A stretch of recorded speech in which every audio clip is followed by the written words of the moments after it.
అందరికీ నమస్తే అండి. Good morning. ఈనాడు, ఆంధ్రజ్యోతి, సాక్షి 3 పత్రికల్లో వచ్చిన వార్తలు, వాటిలో వాస్తవాలు, ఉద్దేశాలు అన్నీ కూడా మనం ఈ వీడియోలో ఉన్నది డిస్కస్ చేద్దాం. మెయిన్ పాయింట్లు మాత్రమే మనం తీసుకుంటున్నాం, అన్నీ తీసుకోవట్లా. ఓన్లీ ప్రధాన అంశాలు ఏమున్నాయి అనేది మాత్రమే డిస్కస్ చేస్తాం. ఈరోజు అన్ని పత్రికల్లో కూడా ఈ పెన్షన్ల పెంపు, అలాగే పోలవరానికి అంతర్జాతీయ నిపుణులు రావడం, ఇవే కీలకంగా మారాయి. నేడే పింఛన్ల పండుగ, చరిత్రలో ఎన్నడూ లేని విధంగా 7,000 చొప్పున అందజేత, దివ్యాంగులకు 3,000 నుంచి 6,000కు పెంపు, గ్రామ వార్డు సచివాలయ సిబ్బంది ద్వారా ఇళ్ల వద్దే పంపిణీ, తొలి రోజే 100% పూర్తయ్యేలా కార్యాచరణ, పెనుమాకల లబ్ధిదారుల ఇళ్లకు వెళ్ళి అందించనున్న సీఎం చంద్రబాబు, వృద్ధులు, వితంతువులు, ఒంటరి మహిళల మోముల్లో చిరునవ్వులు పూయించేలా తొలి అడుగు, 65.18 లక్షల మంది లబ్ధిదారులకు 4,408 కోట్లు విడుదల. 4,408 కోట్లు నగదు ఈరోజు మొత్తం రాష్ట్ర వ్యాప్తంగా 65,18,000 మందికి పంపిణీ చేయనున్నారు. ఇది నిజంగా చరిత్ర. సో రాష్ట్రంలో ఆర్థిక పరిస్థితి ఎలా ఉందో తెలియదు, రాష్ట్రంలో ఆర్థిక తిరోగమనం ఏ విధంగా ఉందో తెలియదు. మనం దేశవ్యాప్తంగా మనమే ఎక్కువ పెట్రోల్కి మనమే ఎక్కువ చెల్లిస్తున్నాం.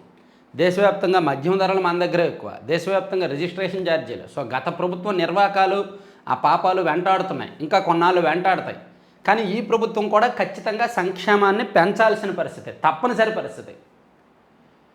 ఇక్కడ నేను ఒక విషయం చెప్పదలుచుకున్నా. మొన్న ఎన్నికల ఫలితాల ద్వారా నాకు చాలా బాగా అర్థమైంది ఏంటంటే, డబ్బులు ఇచ్చినంత మాత్రాన ప్రజలు ఓట్లేరు, సంక్షేమ పథకాలు విరివిగా పెంచినంత మాత్రాన ప్రజలు ఓట్లు వేయరు అనేది అర్థమైంది. సో ప్రభుత్వాలు పార్టీలు పోటీ పడి మరీ సంక్షేమ పథకాలు విపరీతంగా అందించాల్సిన అవసరం లేదు.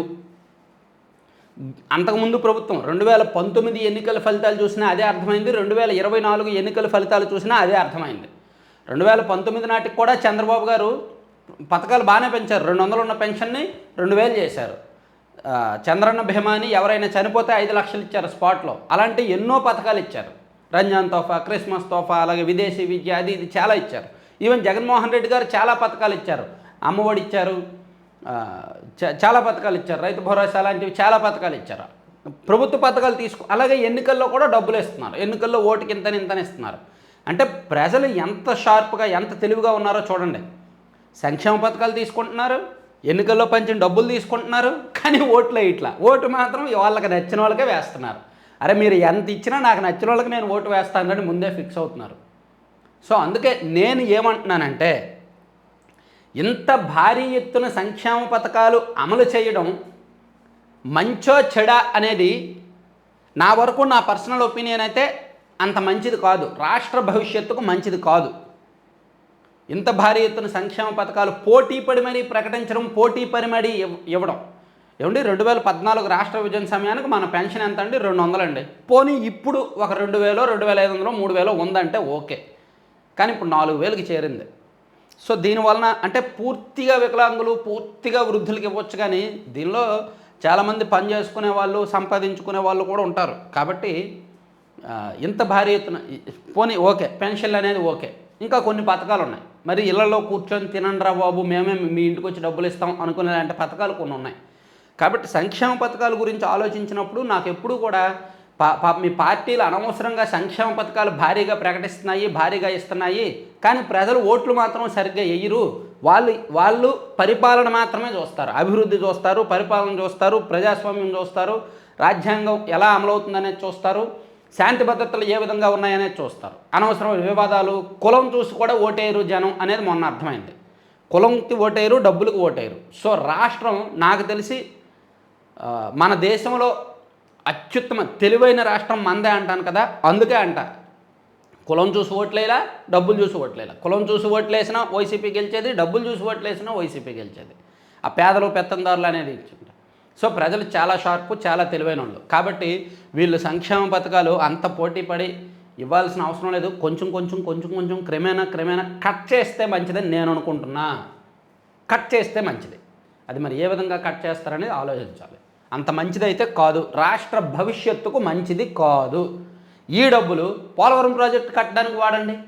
ఈ డబ్బులు ఇప్పుడు పోలవరం ప్రాజెక్టు కట్టారనుకో, త్వరగా కట్టేశారనుకోండి, డబ్బులు సంక్షేమ పథకాలు కొన్ని కట్టేసి దానివల్ల లక్షలాది ఎకరాల సాగు పెరుగుద్ది కదా, అప్పుడు రైతుల ఉత్పత్తి పెరుగుద్ది కదా, అప్పుడు రైతుల సంపద ఆటోమేటిక్గా పెరుగుద్ది కదా. రాష్ట్రంలో నీటి ప్రాజెక్టులన్నీ 1,00,000 కోట్లు ఖర్చు పెడితే సాగునీటి ప్రాజెక్టులు 41 పూర్తి చేయగలమా అన్నారు, అవి చేయండి. అలాగే అమరావతి రాజధాని కట్టండి, దానివలన రాష్ట్రానికి ఒక బ్రాండ్ ఐకాన్ తయారవుద్ది కదా. సో నా ఆలోచన అలా ఉంటుంది. సంక్షేమ పథకాల కోసం ఇంత భారీగా ఖర్చు చేసేదానిలో ఒక 30% సంక్షేమ పథకం అంటే 100 రూపాయలు ఇవ్వాల్సిన చోట 70 రూపాయలు ఇవ్వండి, ఒక 30 రూపాయలు ఆదా చేయండి. ఆ 30 రూపాయలు క్యాపిటల్ ఇన్కమ్ కింద ఖర్చు పెట్టండి, క్యాపిటల్ ఎక్స్పెండిచర్ కింద ఖర్చు పెట్టండి, రెవెన్యూ ఎక్స్పెండిచర్ తగ్గించండి. నా ఉద్దేశం అయితే అది. మేబీ మీరు ఏమనుకుంటున్నారు ఈ సంక్షేమ పథకాల మీద అనేది కాల్ చేయండి, పెట్టండి. ఈవెన్ గత ప్రభుత్వం చేసి ఏం ఉద్ధరించింది ఏం లేదు, 11 సీట్లతో మూలపడి ఉన్నారు. గత ప్రభుత్వం కూడా బటన్లు నొక్కి నొక్కి నొక్కి నొక్కి. సో ఆలోచించుకుంటే మంచిది. సరే ఇది పక్కన పెట్టేద్దాంలే. ఉదయం 6 గంటల నుంచే ప్రారంభం. మొత్తానికి అన్ని పత్రికల్లో ఇదేనండి, అన్ని పత్రికల్లో ఇదే. పెన్షన్ల పండగ నేడే, అవ్వాతాతల చేతికి 7,000 ఉదయమే లబ్ధిదారుల ఇళ్ల వద్ద పంపిణీ. ఏ రాష్ట్రంలోనూ లేని విధంగా నెలకు 4,000 పెన్షన్. గత 3 నెలల 3,000 కలిపి ఒకేసారి 7,000. ఇది మరీ విడ్డూరం. నన్ను అడిగితే ఇది మరీ విడ్డూరం. గత 3 నెలల 3,000 కలిపి 7,000 ఒకేసారి ఇస్తారంట. ప్యూర్లీ ఓటుకు నోటు అనుకుంటున్నా. రాష్ట్ర వ్యాప్తంగా సచివాలయ ఉద్యోగుల పంపిణీ, ప్రభుత్వంలో సరికొత్త అధ్యాయం. గుంటూరు జిల్లా పెనుమాకలో చంద్రబాబు నుంచి పెన్షన్ అందుకోనున్న తండ్రి కూతురు. ఇదిగో తండ్రి కూతుర్లకి పెన్షన్ ఇస్తారంట. ఒకరికి వృద్ధాప్య పింఛను, మరొకరికి వితంతు పింఛనేమో ఇక్కడ ఇస్తారంట. పెనుమాకలో చంద్రబాబు నాయుడు గారు ఉదయం 6 గంటల నుంచే ఇంటింటికి వెళ్ళి ఇస్తారంట పెన్షన్లు. సాక్షిలో ఏమన్నా రాశారమ్మా? రాసామా మనం? రాయిలా. సరే పక్కన పెట్టేద్దాం. ఆంధ్రప్రభలో వచ్చింది. నువ్వు కూడా యాడ్లు వస్తావా? పెన్షన్ పండుగకు వేలాయే, రాష్ట్ర వ్యాప్తంగా ఏర్పాట్లు పూర్తి, ఒక్క రోజులోనే అందరికీ అందించేలా కసరత్తు. 65,18,496 మందికి లబ్ధి, రూ. 4,399 కోట్లు విడుదల. ఎక్కడికక్కడ పాల్గొననున్న మంత్రులు, ఎమ్మెల్యేలు. ఈ లబ్ధిదారుడి ఇంటికి సీఎం చంద్రబాబు స్వయంగా పెన్షన్ అందించనున్న సీఎం ఉదయం 5:55 గంటలకు పెనుమాకు, ముఖ్యమంత్రి 7:15 వరకు అదే గ్రామంలో పెన్షన్ పంపిణీలో బిజీ. ఇంటింటికి వెళ్ళి లబ్ధిదారులతో మాటామంతే. అది చంద్రబాబు గారు పెన్షన్ల పంపిణీ ఏ విధంగా చేస్తారనేది ఇక్కడ ఇచ్చారనమాట. సాక్షిలో రాయలేదు తప్ప మిగిలిన 3 పత్రికల్లో రాశారు, ఆంధ్రప్రభలో కూడా రాశారు. సో పెన్షన్ల పెంపునకి సంబంధించి అది. సంక్షేమ పథకాల విషయంలో నేను చేసిన కామెంట్లు మీరు ఒకసారి ఆలోచించి కింద కామెంట్ చేయండి, ఆలోచించండి. అంటే సంక్షేమ పథకాలు అంత భారీగా ఇవ్వడం అవసరం. Not only pensions, other schemes కూడా చాలా ఎక్కువ పెంచారు. 2 పిల్లలు ఉంటే 2కే అమ్మఒడి ఇస్తా. అసలు అమ్మఒడే తప్పు. పోనీ ప్రైవేటు పాఠశాలలో అమ్మఒడి ఎందుకండి, అది కూడా తప్పు. మళ్ళీ 2 ఉంటే 2కే ఇస్తున్నారు. అసలు రాష్ట్రం ఎటు వెళ్ళిపోతుందో నాకు అర్థం కావట్లేదు. పోనీ ఏమన్నా మనది ధనిక రాష్ట్రమా, మిగులు బడ్జెట్ ఉన్న రాష్ట్రమా, కుప్పలుగా డబ్బులు ఉన్న రాష్ట్రమా? అప్పులు ఈ 20 రోజుల్లోనే 7,000 కోట్లు అప్పులు చేశారు. రేపు 5,000 కోట్లు అప్పులు తెస్తున్నారు. రేపు 5,000 కోట్లతో కడుపుకుంటే మొత్తం 7,000 కోట్లు అప్పులు చేసినట్టు. ఇప్పుడు మిగిలితే ఇవ్వచ్చు, తప్పులేదు. కానీ మిగలకుండా అప్పులు చేసి ఇవ్వాల్సిన పని లేదు అనేది నా ఉద్దేశం. పేదలకు ఇళ్ల స్థలాల పేరుతో వైకాపా నేతల ఇన్సైడర్ ట్రేడింగ్. భూసేకరణ కంటే ముందే కొన్ని చోట్ల రైతులతో తక్కువ మొత్తానికి అగ్రిమెంట్, తర్వాత ధరను అమాంతం పెంచి ప్రభుత్వం కొనుగోలు చేసేలా ఎత్తుగడ, రైతుల నుంచి కమిషన్ రూపంలోనూ భారీగా వసూలు, 18 లేఅవుట్లలోనే 482 కోట్ల మేరకు కుంభకోణం. కరెక్ట్, అక్షరాల వాస్తవం. ఎందుకంటే నేను కళ్ళెదురుగా నేను ఆ రైతులతో మాట్లాడి, ఆ నాయకులతో కూడా ఆఫ్ ద రికార్డ్ మాట్లాడి నేను తెలుసుకున్న కఠిన వాస్తవాలు చాలా ఉన్నాయి. దెందులూరు నియోజకవర్గంలో నేను పర్టికులర్గా పరిశీలించా. కొన్ని గ్రామాల్లో రైతుల దగ్గర నుంచి 20 లక్షలకు కొన్నారు, ప్రభుత్వానికి 50 లక్షలకి 52 లక్షలకి ఇచ్చారు. మధ్యలో 30 లక్షలు మిగిల్చుకున్నారు ఎకరం మీద. ఆ మిగిలిన దానిలో కొంత పెద్ద నాయకులకి, కొంత వేరే వాళ్ళకి అలా పంచుకున్నారు. కళ్ళెదురుగా జరిగింది. నా సొంత నియోజకవర్గంలో కూడా, నేను పుట్టి పెరిగిన నియోజకవర్గం శ్రీకాకుళం జిల్లాలోని 2 నియోజకవర్గాల్లో కూడా అదే జరిగింది. రాష్ట్ర వ్యాప్తంగా చాలా నియోజకవర్గాల్లో జరిగింది. ఎందుకంటే నేను ఆ లబ్ధిదారులతో రైతులు అప్పుడు గతంలో వైసీపీ ప్రభుత్వం ఉన్నప్పుడు జరిగిన కొత్తలో, అంటే 2020-21 ఆ టైంలో జరిగింది కదా. ఆ టైంలో చాలామందితో మాట్లాడినప్పుడు కఠిన వాస్తవాలు బయటకు వచ్చాయి. కాకపోతే అప్పుడు ఎవరు గట్టిగా మాట్లాడలేరు. అమరావతిలో ఇన్సైడర్ ట్రేడింగ్ టీడీపీ ఉన్నప్పుడు జరిగిందో లేదో తెలియదు, కానీ ఇది మాత్రం ఖచ్చితంగా జరిగిందండి. జరిగిందా లేదా మీ ఊరిలో మీరే పరిశీలించండి. మీ ఊరిలో జగనన్న లేఅవుట్లు గతంలో ఎవరు స్థలాలు ఎవరు పొలాలు వాళ్ళు ఎవరికి అమ్మారు? ఏం లేదు. ఇందులో చాలా సింపుల్గా జరిగింది. మీరు కూడా కావాలంటే మీ ఊరిలో ఎంక్వైరీ చేసుకోండి. సో ఇది ఒక పొలం, ఒక 3 ఎకరాలు. ఇది ఒక రైతుది, ఏ అనే ఒక రైతు ఈ పొలం. సో దీని విలువ ఒక 25 లక్షలు అనుకుందాం ఎకరం. సో దీన్ని ఏ అనే రైతు నుంచి 20 లక్షలకు బేరమాడి, అరే బాబు గవర్నమెంట్ కొంటుంది, ఒకేసారి డబ్బులు వచ్చేస్తుంది, మరి ఇళ్ల స్థలాలు ఇవ్వాలి, ఇవ్వు, నువ్వు కాకపోతే పక్కనోడు బి ఓడిస్తాడు, సి ఓడిస్తాడు, కాబట్టి నువ్వే మంచిది, ఆ డబ్బులు ఇవ్వ, నువ్వే తినరా నాయన, ఒక 20 లక్షలు ఇస్తానని చెప్పి 20 లక్షలకు బేరమాడి ఇక్కడ జడ్ అనే ఒక వైసీపీ నాయకుడు కొన్నాడు. జడ్ అనే ఒక వైసీపీ నాయకుడు అగ్రిమెంట్ చేసుకున్నాడు. జస్ట్ ఈ రైతుతో, ఏ అనే రైతుతో అగ్రిమెంట్ చేసుకున్నాడు, అగ్రిమెంట్ మాత్రమే. అగ్రిమెంట్ అంటే ఏంటి? తను ఎవరికి చెప్తే వాళ్ళకి రిజిస్ట్రేషన్ చేయాలి. ఈ జడ్ అనే రైతు ఎవరికి చెప్తే వాళ్ళకి రిజిస్ట్రేషన్ చేయాలి రైతు. సో అగ్రిమెంట్ చేసుకున్నాడు, ఎకరం 20 లక్షల చొప్పున. అగ్రిమెంట్ అనేది వీళ్ళకి మధ్య ఉంటుంది తప్ప not related to registration office లేదా not related to government, not authentication ఏమీ ఉండదు. వీళ్ళిద్దరి మధ్య మాత్రం అథెంటికేషన్. సో ఈ రైతు వీడితో అగ్రిమెంట్ చేసుకున్నాడు కాబట్టి కొన్నాళ్ళకి గవర్నమెంట్కి ఇళ్ల స్థలాల కోసం 40 లక్షలకో లేదా 45 లక్షలకో అమ్మేశారు. సో ఈ రైతు ద్వారా నేరుగా గవర్నమెంట్కి రిజిస్ట్రేషన్ జరిగింది. రిజిస్ట్రేషన్ జరిగినందుకు ఈ 45 లక్షల అమౌంట్ ఈ రైతు ఖాతాలో పడుతుంది. ఈ రైతు ఈయనకు అనుకున్న 20 లక్షలు ఉండగా మిగిలిన అమౌంట్ ఈ జడ్ అనేవాడికి ఇచ్చేస్తాడు. కొన్ని చోట్ల రైతులు దానికి ఒప్పుకుంటే ఇస్తారు. ఒకవేళ రైతులు దానికి ఒప్పుకోకపోతే వీళ్ళే రిజిస్ట్రేషన్ చేసేసుకున్నారు.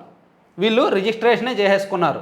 వీళ్ళే నేరుగా అమ్మారు గవర్నమెంట్కి. గవర్నమెంట్ నుంచి వచ్చిన డబ్బులు వీళ్ళే తిన్నారు. అలా చాలా చోట్ల జగనన్న లేఅవుట్లు, జగనన్న ఇళ్ల స్థలాలు చాలా చోట్ల జరిగింది. ఒంగోలు దగ్గర జరిగింది, అలాగే ఏలూరు చుట్టుపక్కల ఆ ప్రాంతాల్లో జరిగింది, నర్సనపేట, శ్రీకాకుళం, చిలకలూరుపేటలో మరీ దారుణంగా విచ్చలవిడిగా జరిగింది. రాష్ట్ర వ్యాప్తంగా నేను పరిశీలించిన ఒక 10 నియోజకవర్గాల్లో ఖచ్చితంగా జరిగింది. ఏ ఊర్లో ఎంత అనేది ఇంకా మనం చాలా చెప్పొచ్చు. చాలా చోట్ల జరిగింది, అక్కడ ఇక్కడ లేదు. దాదాపుగా 30,000 కోట్లకు పైగా అలా మారిందనేది నాకు అంచనా. చేతులు మారే అనేది సరే పక్కన పెడితే, పోలవరాన్ని పరిశీలించిన అంతర్జాతీయ నిపుణులు తొలి రోజు 6 గంటల పాటు క్షేత్రస్థాయిలో పోలవరం ప్రాజెక్టులో సాంకేతిక సవాళ్ల పరిష్కారమే లక్ష్యంగా అమెరికా, కెనడా నుంచి వచ్చిన 4 అంతర్జాతీయ జలవనరుల నిపుణులు తొలి రోజు ఆదివారం 6 గంటల పాటు ప్రాజెక్టు ప్రాంతంలో క్షేత్రస్థాయిలో పరిశీలించారు. రిచర్డ్ డోనెల్లీ, గియాస్ ఫ్రాంకో డిసిస్కో, సిస్ డేవిడ్ బి పాల్తో కూడిన బృందం ఎగువ దిగువ కాఫర్ డ్యామ్లు, గ్యాప్ 1 డయాఫ్రమ్ వాల్ నిర్మాణాలను పరిశీలించారంట. బాగుంది. తర్వాత దార్శనిక నేత వెంకయ్య నాయుడు, దేశ ప్రయోజనాలే పరమావధిగా ప్రస్థానం, ఆయన జీవితం స్ఫూర్తిదాయకం, అందుకే కేంద్ర మంత్రిగా ఉన్న వ్యక్తిని ఉప రాష్ట్రపతి చేసి, అది కూడా రిటైర్ అయిపోయిన తర్వాత మీ సేవలు చాలు అని ఇంట్లో కూర్చోబెట్టింది ఘనత మీది. ఆయనకున్న నాలెడ్జ్, ఆయనకున్న మాటకారితనం. ఒకసారి వీలైతే జీవితంలో మీరు ఎక్కడికి వెళ్ళినా వెళ్ళకపోయినా వెంకయ్యనాయుడు గారి మీటింగులకు ఒకసారి వెళ్ళండి. నిజంగా సీరియస్గా చెప్తున్నా. ఎవరైనా సరే వెంకయ్య నాయుడు గారు బహిరంగ సమావేశం మీటింగ్ ఎక్కడ జరుగుతుందో అక్కడికి వెళ్ళండి. ప్రతి ఒక్కరూ కూడా వెళ్ళి ఆయన స్పీచ్ వినండి. ఆయన స్పీచ్ ఒక్క అరగంట వినండి. అసలు ఆయన అనర్గళంగా మాట్లాడతారండి, నాన్ స్టాప్గా మాట్లాడతారు. ప్రాస, ప్రతి వాక్యం చివర కూడా ఖచ్చితంగా ప్రాస ఉంటుంది. ఆ ప్రాస కూడా వినసొంపుగా ఉంటుంది. ఏదో ప్రాస అంటే మన రామజోగయ్య శాస్త్రి గారు లాంటి ప్రాస ఉండదండి. సారీ, ఆ ప్రాస కూడా, ఈ వెంకయ్యనాయుడు గారు మాట్లాడే ప్రాస కూడా అద్భుతంగా వినసొంపుగా ఉంటుంది. కొంతమంది ప్రాస కోసం అనవసరమైన వాక్యాలని, సందర్భాలను సృష్టిస్తారు, అనవసర సందర్భాలను సృష్టిస్తారు, అనవసరమైన వాక్య నిర్మాణం చేస్తారు. కానీ వెంకయ్యనాయుడు గారి ప్రాస అలా ఉండదు. వినసొంపుగా, వినడానికి ఎంతో అందంగా ఉంటుంది అన్నమాట. సో మనం కళ్ళు మూసుకొని ఆ మాటలను ఆస్వాదించవచ్చు. ఆయన ఇంగ్లీష్లో మాట్లాడినా, హిందీలో మాట్లాడినా, తెలుగులో మాట్లాడినా ఖచ్చితంగా ప్రాస ఉంటుంది. ఆయన కనుక సినీ డైలాగ్ రచయిత అయితే ఆ సినిమాలు ఓన్లీ డైలాగులు వినడానికే సినిమాలకు వెళ్ళేవాడు నేనైతే. నేనే కాదు, విని చూడండి ఆయన మాటలు, లేదా ఒకసారి నెట్లో యూట్యూబ్లో ఉన్నా సరే విని చూడండి, అద్భుతంగా ఉంటుంది ఆ స్పీచ్.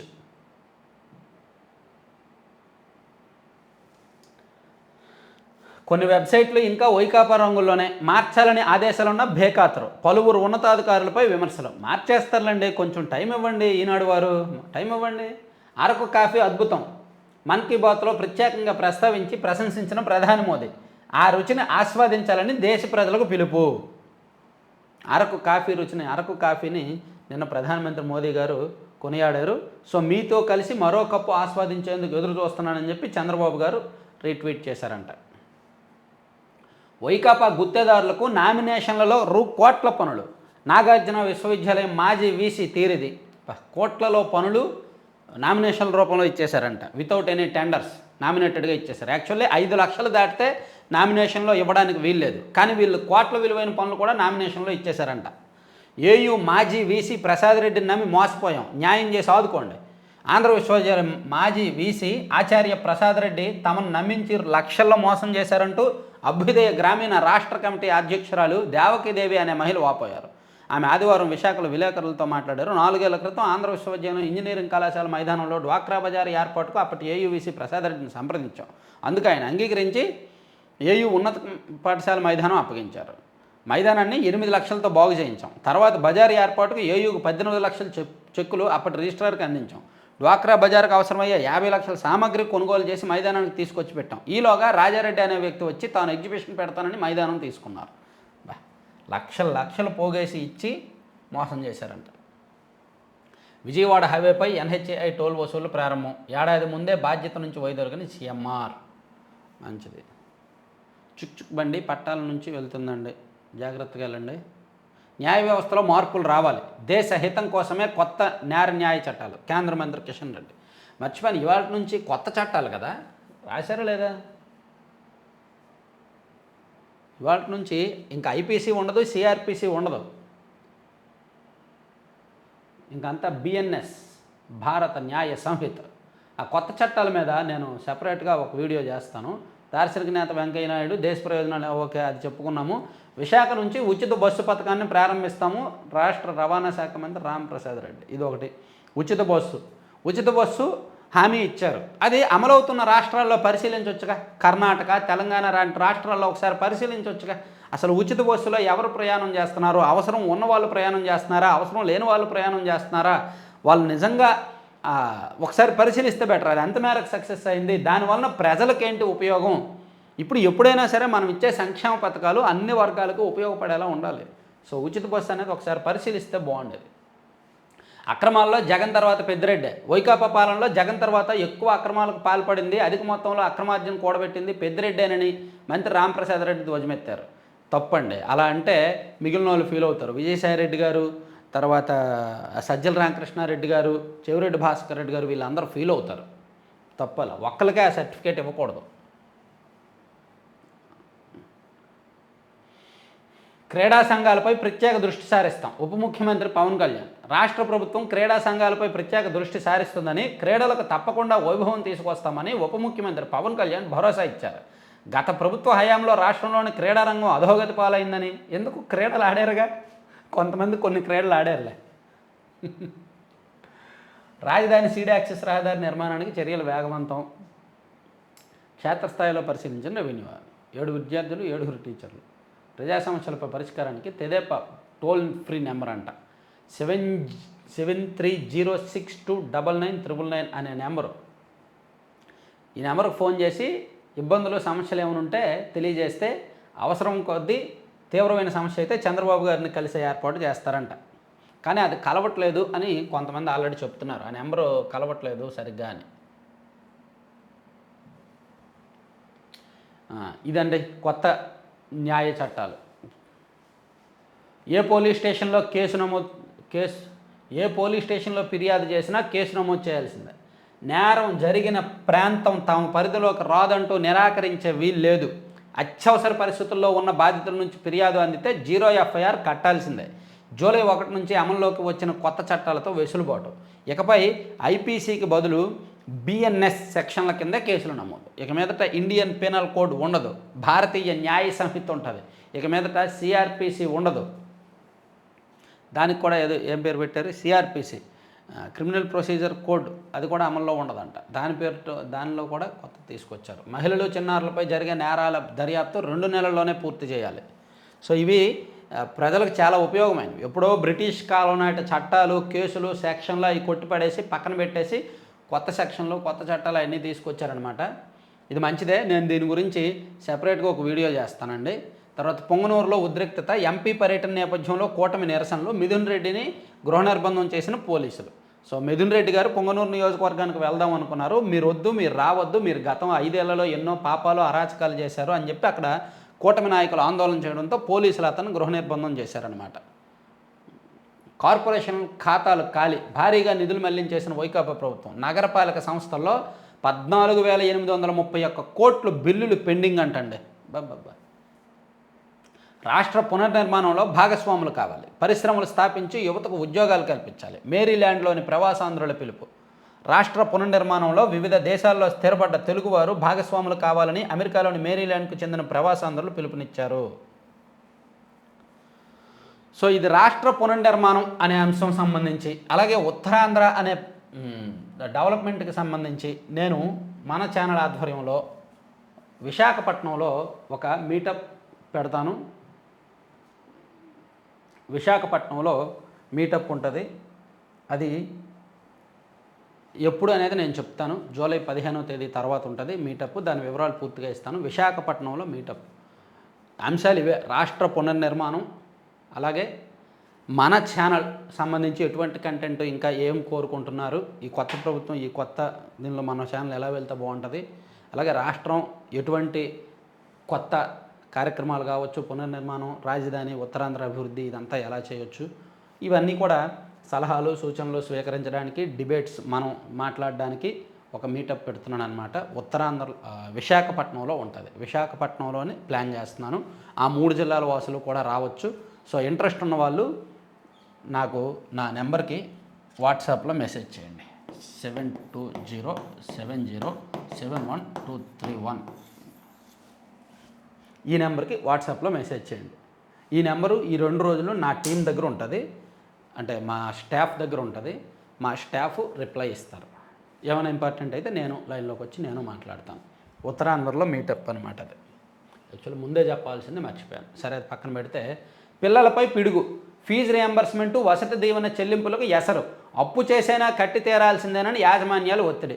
మాస్టరు, సాక్షి వారు, ఎవరండి మీరు ఈ వార్తలు రాస్తున్నది? కొంచెమైనా మానవత్వం ఉండాలి కదండి. కొంచెం ఒక్క 1% అయినా మానవత్వం ఉండాలిగా మాస్టారు. గత 5 సంవత్సరాలు పిల్లల కష్టాలు గుర్తుకు రాలేదా? గత 5 సంవత్సరాలు ఇన్ టైంలో ఇచ్చేశారా? గత 5 సంవత్సరాల నుంచి ఈ సమస్య ఉంది. కావాలంటే ఈ కాలేజ్ స్టూడెంట్స్ని ఎవరినైనా అడగండి. గత 5 ఏళ్ల నుంచి ఉంది. వసతి దీవెన, విద్యా దీవెన ఇన్ టైంలో ఇవ్వట్లేదు.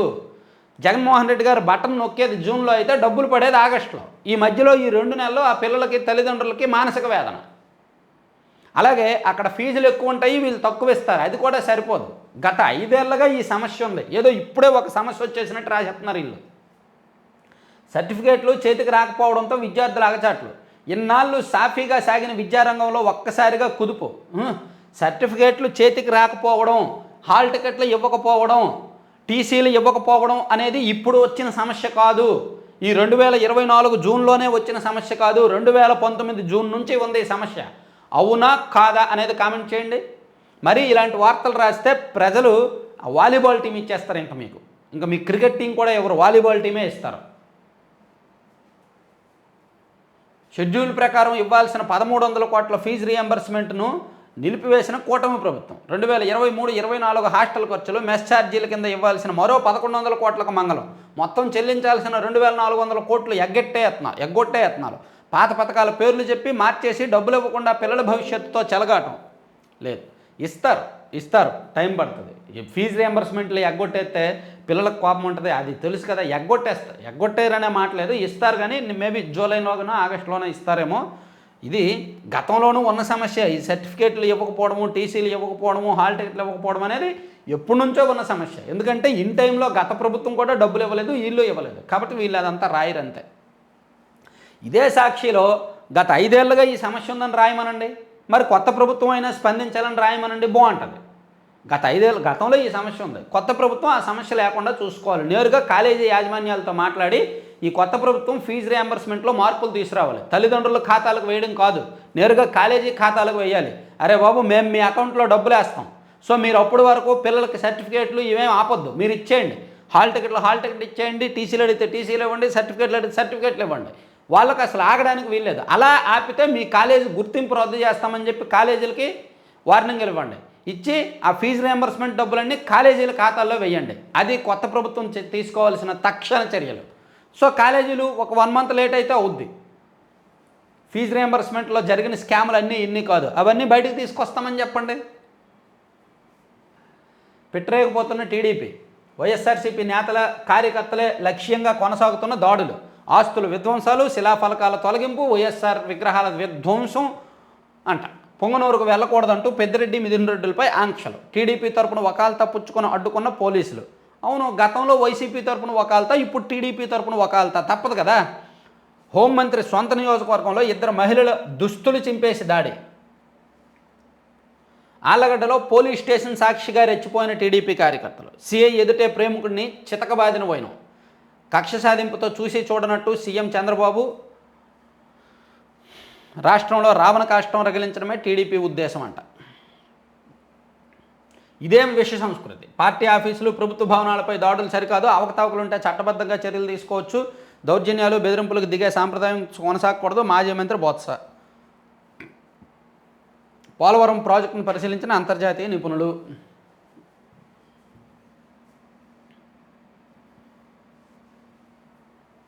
టీమిండియాకు వైఎస్ జగన్ అభినందనలు. టీమిండియాకు వైఎస్ జగన్మోహన్ రెడ్డి గారు బెంగళూరు నుంచి అభినందనలు తెలిపారంట, ట్వీట్ చేశారంట. ఇదేం విష సంస్కృతి. పార్టీ ఆఫీసులు, ప్రభుత్వ భవనాలపై దాడులు సరికాదు. మాజీ మంత్రి బొత్స సత్యనారాయణ గారు నిన్న చెప్పారంట. తన 30 ఏళ్ళ రాజకీయ జీవితంలో ఎప్పుడూ చూడలేదంట. అంటే గత 5 ఏళ్ళు కళ్ళు మూసుకున్నారు కదా, అందుకే చూడలే. గత 30 ఏళ్ళ రాజకీయ జీవితంలో గత 5 ఏళ్ళు జరిగినవి ఇప్పుడు జరుగుతున్నాయి. సో గత 5 ఏళ్ళు మీరు కళ్ళు మూసుకున్నారు, ఇప్పుడు తెరిచినట్టున్నారు. పోలవరం ప్రాజెక్టును పరిశీలించిన అంతర్జాతీయ నిపుణులు చెప్పుకున్నాము. వేస్ అండ్ మీన్స్ ఓడీ పరిమితుల పెంపంట. అన్ని రాష్ట్రాలకు, యూటీలకు ప్రస్తుత ఆర్థిక సంవత్సరంలో 47,010 కోట్లు కానుంది. దీన్ని జూలై 1 నుంచి 60,118 కోట్లకు పెంచిన ఆర్బీఐ. బాగుంది. పింఛన్ల పంపిణీకి ఆఫీసులోనే రాత్రి బస. 6 గంటలకు ప్రారంభించకపోతే క్రమశిక్షణ చర్యలు. సచివాలయ సిబ్బందికి ఉన్నతాధికారుల హెచ్చరిక. పెన్షన్ల పంపిణీ కోసం కొన్ని చోట్ల నైట్ టైమే స్టే చేశారు సచివాలయ సిబ్బంది. సో ఇది సాక్షి. ఇక ఆంధ్రజ్యోతి చూసుకుంటే పెన్షన్ల పండుగ నేడే, అది స్వదేశీ న్యాయం నేటి నుంచి అమల్లోకి కొత్త నేర చట్టాలు. భారతీయ న్యాయ సంహిత, నాగరిక సురక్ష, సాక్ష్య అధినియం. ఐపీసీ ఇక నుంచి బిఎన్ఎస్, సిఆర్పిసి ఇక నుంచి బిఎన్ఎస్ఎస్. ఎవిడెన్స్ యాక్ట్ బిఎస్ఏగా మార్పు. పోలీసుల చేతికి మరిన్ని అధికారాలు. దేశద్రోహం రాజద్రోహంగా పరిగణన. నిందితుల చేతులకు బేడీల పునరుద్ధరణ. కొత్త చట్టాలపై పలు వర్గాల అభ్యంతరాలు. ఇవి మన కోసం మనం చేసుకున్న చట్టాలు అని అమిత్ షా ప్రకటన. కొంచెం ఇవి సీరియస్గానే ఉంటాయి, కఠినంగానే ఉంటాయి చట్టాలు. అంత ఆషామాషి కాదు, అంత కొత్త కాదు, అంత ఈజీగా కాదు. ఎందుకంటే ఇంతకుముందు బేడీలు వేయడం నేరం, కానీ ఇప్పుడు బేడీలు వేయొచ్చు. ఇంతకుముందు బెయిల్ ప్రాసెస్ ఈజీగా ఉండేది, ఇప్పుడు బెయిల్ ప్రాసెస్ కష్టం. ఇది నేను సెపరేట్గా ఒక వీడియో చేస్తాను, చెప్తాను. ప్రపంచ వీరులకు 125 కోట్లు. టీమిండియాకు బీసీసీఐ భారీ నజరాన్ని. పాపం పేద క్రికెటర్లకు 125 కోట్లు ఇచ్చారంట. ప్రపంచంలోనే బీసీసీఐ అత్యంత ధనిక క్రికెట్ బోర్డు. ప్రపంచంలో అత్యంత ధనిక క్రికెట్ బోర్డు బీసీసీఐ. ఇంతకుముందు England cricket board, Australia cricket board ఉండేవి, కానీ ఇప్పుడు బీసీసీఐయే. ఇప్పుడేంటి, గత 7-8 ఏళ్ళుగా బీసీసీఐయే డబ్బులు ఎక్కువ. ఇంత నష్టం ఎలా జరగనిచ్చారు? గోదావరికి భారీ వరద వస్తుందని తెలుసు కదా. పోలవరం స్థితిపై అంతర్జాతీయ నిపుణుల విస్మయం. చూసి చూసి 1 గ్యాప్ 1 కాఫర్ డ్యామ్ల పరిశీలన. నేడు గ్యాప్ 2 డయాఫ్రమ్ వాల్ సందర్శన. రేపు ఎల్లుండి ప్రాజెక్టు నష్టాలపై అధ్యయనం. మంచిది. వీసీలు చీచీలు వైసీపీ కార్యాలయాలుగా పలు వర్సిటీలు, వివాదాస్పద వీసీగా ప్రసాద్ రెడ్డి, సజ్జలంచొడ్డుగా ఏఎన్యూ వీసీ, అర్హత లేకున్నా ఎస్వీయుకి శ్రీకాంత్ రెడ్డి, భారతి బంధువుకు రిజిస్ట్రార్ పోస్టు, వైసీపీ హయాంలో పదవుల పందారం. ఇదే కాదు, యూనివర్సిటీల్లో సిఫార్సు లేఖలతో అనర్హులందరికీ ఉద్యోగాలు ఇచ్చారు. వాళ్ళందరూ ఇప్పుడు దాన్ని పట్టుకొని వేలాడుతున్నారు.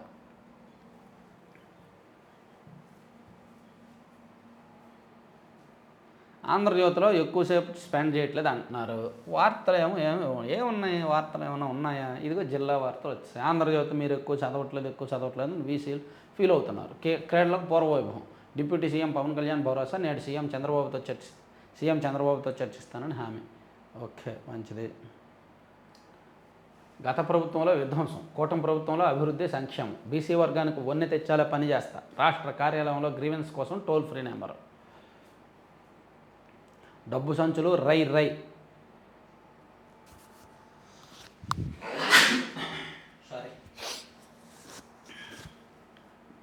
జగనన్న పాలనలో మరో చీకటి కోణం బయటపడింది. గన్నవరం విమానాశ్రయం నుంచి డబ్బు సంచులు కుప్పలు తెప్పలుగా విమానాల్లో ఎక్కడికెక్కడికో తరలిపోయిన వైనం వెలుగు చూసింది. ఒకరోజు కాదు, నెల కాదు, కనీసం ఏడాది కూడా కాదు, ఏకంగా 5 ఏళ్ల పాటు ఎలాంటి తనిఖీలు లేకుండా చార్టెడ్ విమానాల ద్వారా దర్జాగా ఈ వ్యవహారం నడిచిందంట. డబ్బు సంచులు వెళ్ళిపోయినాయి అంటండి గత 5 ఏళ్లలో. జగన్ హయాంలో 5 ఏళ్ల పాటు ఇదే తంతు. నిబంధనలు తొంగలో తొక్కి రాకపోకలు, వారంలో 3-4 సార్లు షార్ట్ కట్ పేర్లతో చార్టెడ్ బుకింగ్స్, ఎలాంటి తనిఖీలు లేకుండానే ముఖ్యనేత కార్లు రన్వే పైకి, భారీ బ్యాగుల్లో ఏముందో చూడకుండా లోడింగు, ఎయిర్పోర్ట్ డైరెక్టర్, పోలీసు అధికారి సహకారం. సో డబ్బు సంచులు ఇవి ఆంధ్రజ్యోతిలో రాశారు. ఇక ఆంధ్రప్రభలో ఇది ఒకటి బ్యానరు, తర్వాత అరకు కాఫీ అదుర్సు అనేది బ్యానరు, తర్వాత ఏం జరిగింది, ఏం చేయాలి, పోలవరం ప్రాజెక్టు పరిస్థితిపై అంతర్జాతీయ నిపుణులకు నిశిత పరిశీలన. సో పోలవరం ప్రాజెక్టుకి అంతర్జాతీయ పరిశీలన. తర్వాత టీం చంద్రబాబు అని ఇచ్చారండి ఆంధ్రప్రభలో. పీఎంఓలోకి కార్తికేయ మిశ్రా, ముఖ్యమంత్రి అదనపు కార్యదర్శిగా నియామకం. కేంద్ర సర్వీసుల్లో ఐఏఎస్లో రాష్ట్రానికి కోరిన వెంటనే పంపుతున్న కేంద్రం. ఇప్పటికే 2 కీలక బాధ్యతలు, త్వరలో మరో అధికారి రాక. నేడో రేపో రానున్న ఐపీఎస్ మహేష్ చంద్రలడ్డ. కీలక శాఖల్లో మార్పులు, సీఎం కసరత్తు. సో ఐఏఎస్లు ఐపీఎస్ని ఎంత సమర్థవంతంగా వాడుకుంటే ప్రభుత్వ పరిపాలన అంత బాగుంటుంది. బ్యూరోక్రసీ అధికారులను ఎంత సమర్థవంతమైన వాళ్ళని తీసుకొచ్చి ఎంత బాగా వాడుకుంటే అంత మంచి రిజల్ట్స్ వస్తాయి. సో చంద్రబాబు గారు అదే చేస్తున్నారు. గత ప్రభుత్వం ఐఏఎస్లని ఐపీఎస్లని లాబింగ్ కోసం వాడుకున్నారు. కానీ ఈ కమ్యూనిటీ చూశారు, కులం చూశారు, లాబింగ్లు చేయగలరా లేదని చూశారు. కానీ ఈ ప్రభుత్వం అలా చూడట్లా, వాళ్ళలో సమర్థతను మాత్రమే చూస్తున్నారు. 1.14 లక్షల కోట్ల నష్టం. వైసీపీ అధికారంలోకి వచ్చే నాటికి 30,000 కోట్లు భారం. ఆ తర్వాత 84,000 కోట్ల నష్టాలు. వైసీపీ హయాంలో అక్రమాలపై నివేదిక, గత 5 ఏళ్లలో తీసుకున్న నిర్ణయాలు, ఫలితాలపై వివరణ, విద్యుత్ కొనుగోలు, స్మార్ట్ మీటర్ల భాగోతం పైన ప్రజల ముందుకు వాస్తవాలు. సో విద్యుత్ రంగం మీద శ్వేతపత్రం రెడీ అవుతుందంట. దీనిలో రేపు విడుదల చేస్తారంట. గత 5 సంవత్సరాల్లో విద్యుత్ వ్యవహారం ఏంటి అనేది. డిఎస్సి మాకు కావాలి, విలీన మండలాల ఉద్యోగార్థుల వినతి. గత ప్రభుత్వంలో దగాపడిన డిఎస్సి 2008 అభ్యర్థులు. ఉమ్మడి రాష్ట్రంలో ఉద్యోగాలకు పరీక్ష, విలీనంతో అగ్ని పరీక్ష, ఇంటి కూటికి బంతి కూటికి చెడిన వైనం. ఇంటి కూటికి బంతి కూటికి చెడిన వైనం. మెగా డిఎస్సిలో అవకాశం ఇవ్వాలంటూ వేడుకోలు. నిజమే కదా, విలీన మండలాలు ఉన్నాయి కదా, వాళ్ళ సంగతి చూడాలి. తర్వాత సీజనల్ వ్యాధుల కట్టడికి స్పెషల్ డ్రైవ్, అమల్లోకి కొత్త క్రిమినల్ చట్టాలు. తెలుగు వ్యక్తికి సమున్నత హోదా. ఎస్బీఐ కాబోయే చైర్మన్ చల్లా శ్రీనివాసులు శెట్టికి శుభాకాంక్షలు తెలిపిన ఆంధ్రప్రభ ఎండి గౌతమ్. బాగుందండి. 59 ఏళ్ల తర్వాత మళ్ళీ ఎస్బీఐకి చైర్మన్గా తెలుగు వ్యక్తి అంట.